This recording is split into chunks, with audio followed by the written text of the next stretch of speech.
So the first poll is in.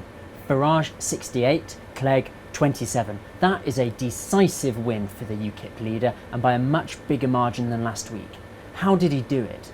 Firstly, let's look at how Nigel Farage has radically improved his performance. Last week, you remember, it was classic town hall Farage. He was a bit sweaty, he was quite shouty, jokey, and his arguments meandered round the place. This week, he was much calmer, he was a lot drier, and his arguments were so punchy. Bring back democracy. It's about time we had our say. It really is. The trouble is, Nick, nobody believes you. Nobody believes you. Come and join the People's Army. Let's topple the establishment who've led us to this mess. Nick Clegg last week, it was a bit like watching the European Trade Commissioner lecturing the LSE. It was very heavy on numbers. He was very relaxed and he was a little bit aloof and technocratic. This week, he did passion for the EU and he went after Nigel Farage time after time after time. It's a dangerous con because the modern world has changed. If you do what Nigel Farage recommends and you isolate Britain, a sort of Billy no mates Britain, well, it'd be worse than that. It'd be sort of Billy no jobs Britain, a Billy no influence Britain. Nigel Farage says he basically doesn't like modern Britain. I love the diversity and the compassion and the outward-facing values of modern Britain. It's all very well for Nigel Farage to sort of pontificate from the sidelines of his taxpayer-funded job in Brussels. The problem is, it is a fine line between passion and anger. And I think Nigel Farage got under Nick Clegg's skin tonight. I think he lost his rag. That's not such a good look when you're the Deputy Prime Minister. They see conspiracies everywhere. I wouldn't be surprised if Nigel Farage soon tells us that the moon landing was a fake, that Barack Obama isn't American, that Elvis isn't dead.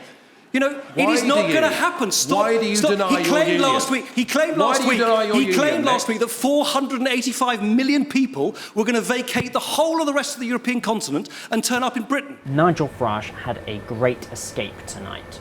There was a real swing and a miss from Nick Clegg on the issue of Vladimir Putin.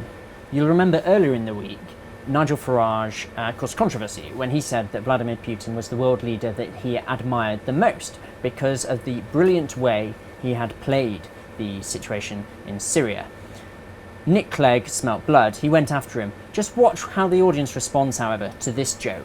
It seems to me if I'm the leader of the party of in, Nigel Farage is the leader of Putin.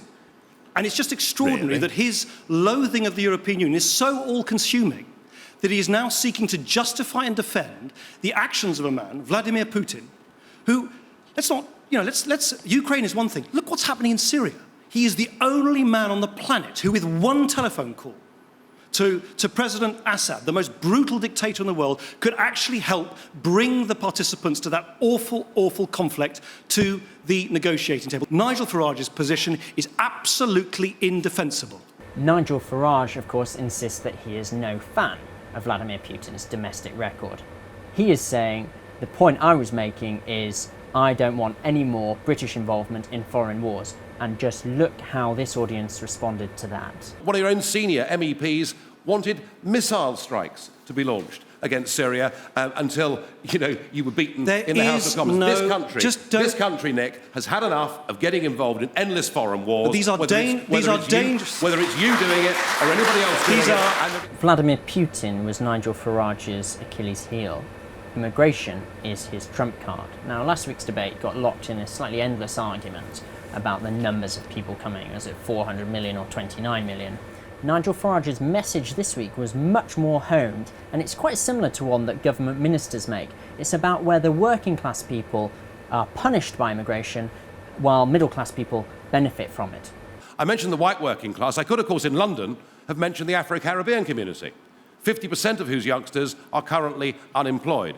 I can understand why big business supports you, because what you've done is given us a cheap labour economy. Small businesses. Now, that's been very good for big business, been very good for rich people to take on servants, but it has not been good for the people at the bottom of society. Nick Clegg is one of the most eloquent advocates of globalisation in British politics. He's very good on the virtues of the free movement of people.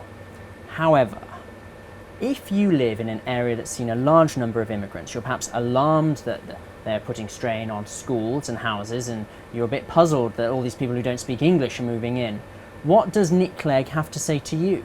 Let's not indulge in dangerous scaremongering dangerous scaremongering, which simply will not come no about. housing problem, no schools problem, no NHS problem, in your view? Of course there are. Because of immigration. There are always problems when you have people. Nigel Farage is a Marmite politician. You either love him or you hate him.